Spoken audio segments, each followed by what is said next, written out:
kebenaran firman Tuhan dari ayat yang terpendek di dunia ini, di Alkitab.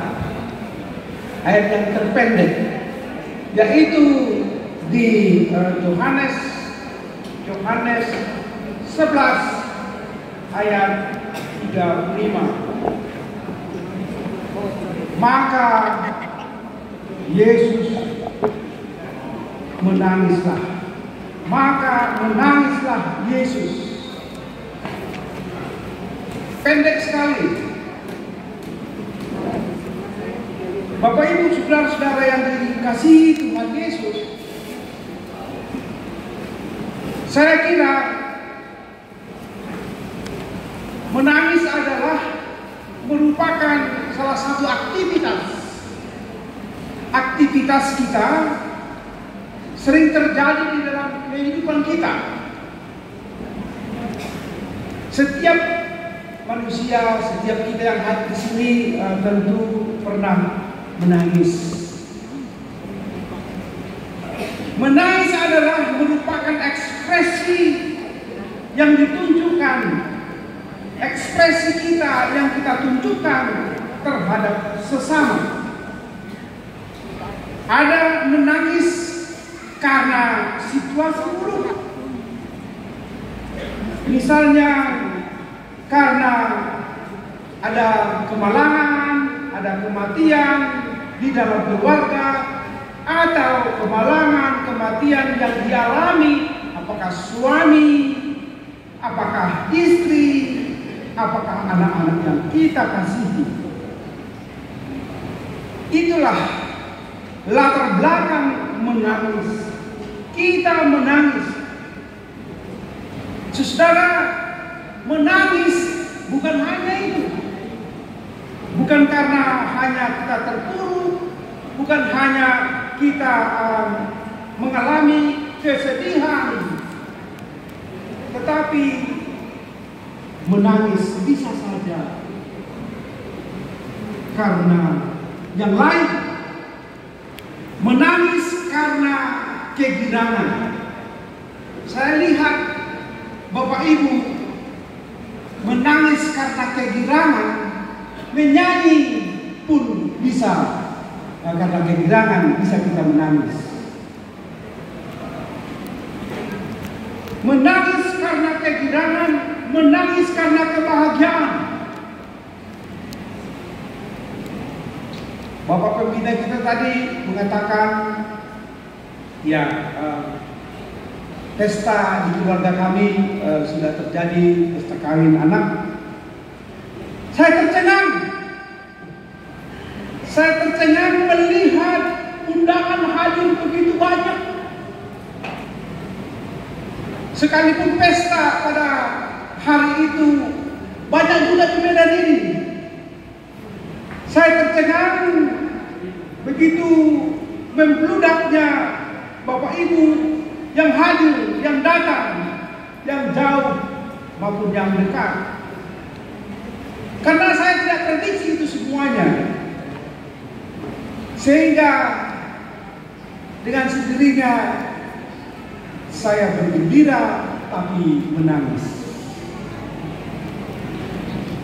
Air mata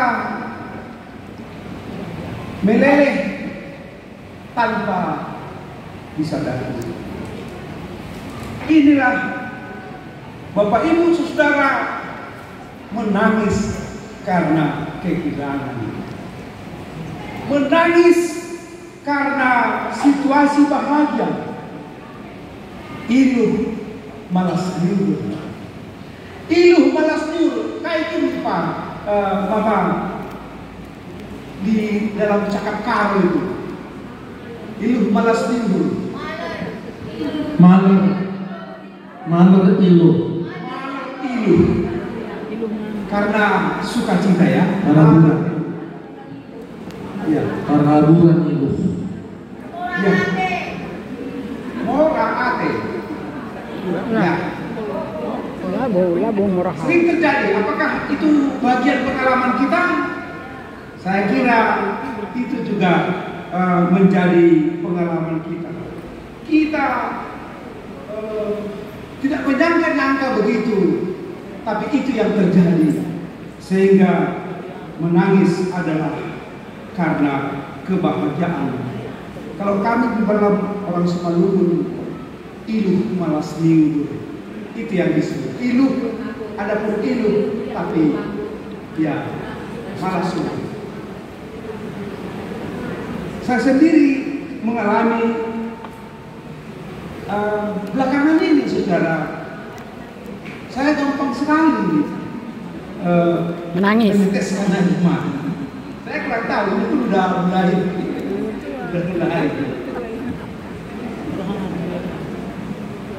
Saat terkhotbah itu juga bisa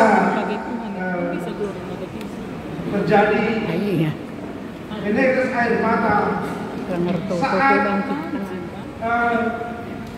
menerangkan, saat bercerita tentang kebaikan-kebaikan Tuhan.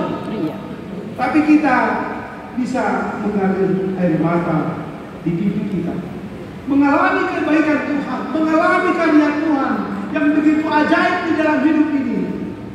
Itu juga bisa kita menangis.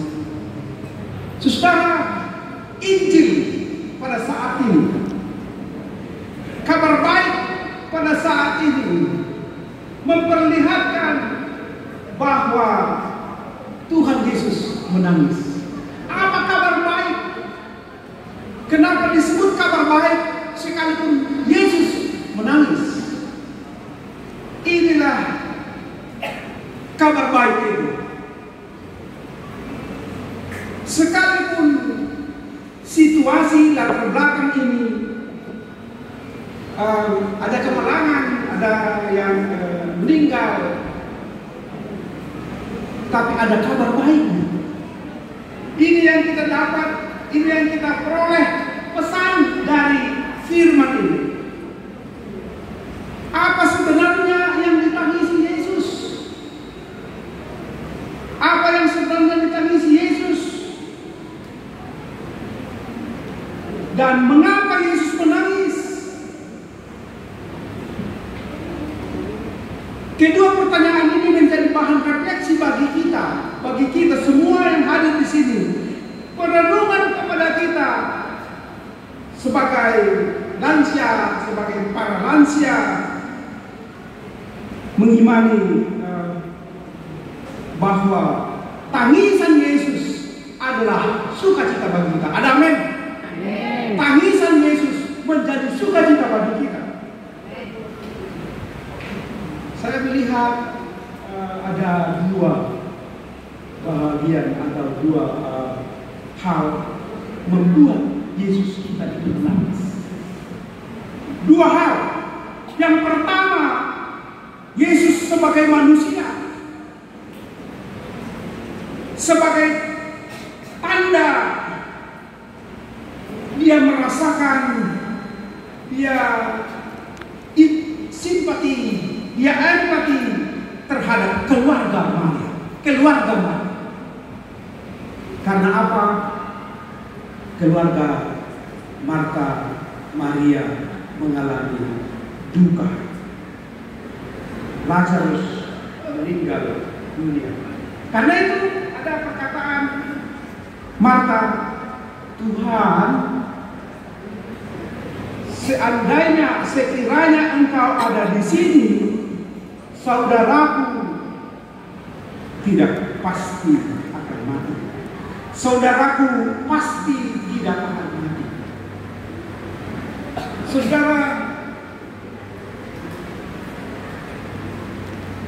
kehidupan selalu berakhir kepada kematian, tapi ada sukacitanya. Kehidupan kekal ada bagi setiap orang.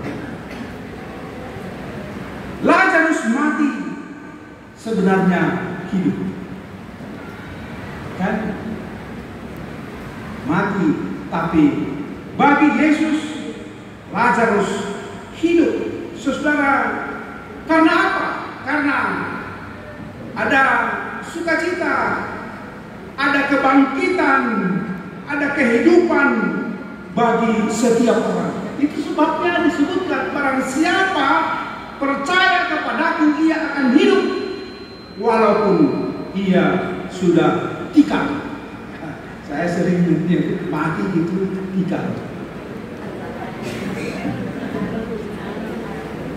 Dan setiap orang yang percaya kepadaku tidak akan tikar, tidak akan mati untuk selama-lamanya. Percayakah akan hal ini? Percayakah akan hal ini? Disebutkan Yesus kepada Maria, kepada Marta. Sekarang firman ini bertanya kepada kita, percayakah ibu bapak tentang hal ini? Jawab Marta, jawab ibu, jawab kita. Aku percaya. Aku percaya. Ini jawaban kita. Aku percaya. Coba sebutkan dulu. Aku percaya. Aku percaya. Ada kehidupan. Ada kebangkitan. Haleluya. Amin. Saudara, pengakuan itu sangat-sangat perlu. Aku percaya Yesus adalah kebangkitan dan hidup. Itulah penghiburan bagi Marta dan Maria. Karena itu tadi tangisan sebenarnya menjadi penghiburan. Saudara, penghiburan adalah sangat penting dikala kita berduka. Kita percaya, saudara, bahwa suatu saat kita akan mengalami hal yang sama. Ada amin. Tapi waktunya kan tidak tahu. Bisa ya sebentar lagi, bisa minggu depan, tahun depan. Tuhan yang tahu. Yang penting sekali adalah kita percaya. Kita percaya. Aku percaya Yesus adalah kebangkitan dan hidup. Saudara-saudara yang dikasihi Tuhan Yesus, itu karena simpati Yesus dia menangis. Yang kedua, Yesus menangis. Menangislah Yesus karena ia sayang. Yesus meneteskan air mata karena ia care, karena dia peduli, karena ia mencintai manusia. Itu berarti menangisnya Yesus adalah sukacita bagi kita. Yesus menangis karena dia care, karena dia peduli. Dan Yesus menangis karena di sekitar Yerusalem, ketika Yesus masuk ke Yerusalem, dia pun menangis. Saudara lihat di dalam Lukas 19 ayat 41. Di situ juga mencerminkan Yesus pernah menangis. Mari kita buka Lukas 19 ayat 41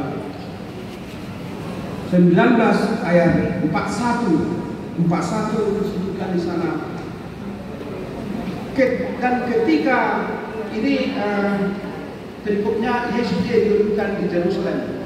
Dan ketika Yesus dekat dan melihat kota itu, ia menangisinya. Lukas 19 ayat 41. Yesus menangisi kota Yerusalem. Karena apa? Karena banyak orang yang tidak menerima Yesus. Banyak orang yang tidak mempercayai Yesus. Karena itu Yesus menangis karena situasi itu. Saudara yang dikasihi Tuhan Yesus, disebutkan, wahai betapa baiknya jika hari ini engkau mengerti. Jika hari ini engkau mengerti apa yang perlu untuk manusia, apa yang perlu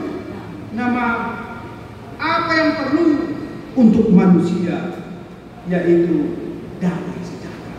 Tapi itu tidak diketahui yang disampaikan Yesus, sehingga dia menangis karena tidak mengenal siapa itu Yesus. Saudara, inilah poin-poin yang penting. Yesus menangis bisa dimaknai karena kesedihan, karena ketidakmengertian, atau karena akibat dosa manusia, dosa-dosa kita. Yesus menangis. Kalau kita berbuat dosa, kalau kita melanggar perintahnya, sebenarnya Yesus menangis. Karena itu motivasi menangis bukan hanya karena kematian Lazarus, bukan saja karena kematian Lazarus, tetapi jauh lebih dalam, karena Yesus pun menangis karena banyak orang yang tidak menerima dia, karena dia tidak dikenal oleh orang, walaupun penduduk Yerusalem, tapi tidak mengenal Yesus, dan karena akibat dosa-dosa. Nah, saudara, karena itu pertanyaannya adalah, bolehkah kita menangis? Bolehkah kita menangis? Bolehkah kita mencerminkan simpati di dalam hidup ini? Menurut saya, menurut firman Tuhan, tentu Yesus menangis. Aku pun menangisnya. Kita pun menangisnya. Kalau melihat, kalau di dalam keluarga ada yang bersedih, ada yang berduka, wajar kita menangis. Untuk itu, walaupun kita menangis, tapi janganlah menangis seperti yang tidak bertuhan. Kita menangis seperti tidak berpengharapan. Bisa kita menangis sebagai tanda syukur kita. Jadi harus dipahami lebih jauh. Arti menangis bukan hanya simpati, tapi karena tanda syukur kita kepada Yesus yang telah menyelamatkan. Yesus telah menjanjikan ada kehidupan, ada kebangkitan bagi orang percaya. Karena itu, saudara yang dikasihi Tuhan, pelajaran ini menjadi pelajaran yang baik bagi kita. Bahkan kalau disebut dalam kitab Wahyu,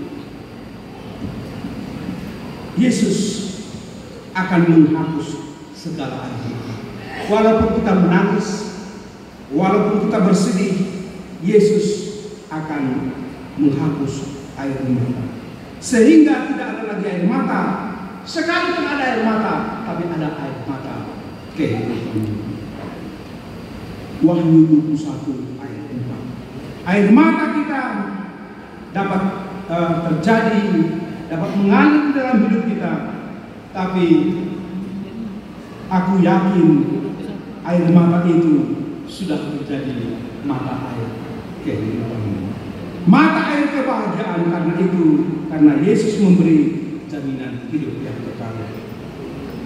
Apakah kita percaya? Aku percaya. Aku percaya. Percayalah kepada Yesus adalah kebangkitan dan hidup, dan itu mendatangkan sukacita bagi kita. Amin. Kita berdoa.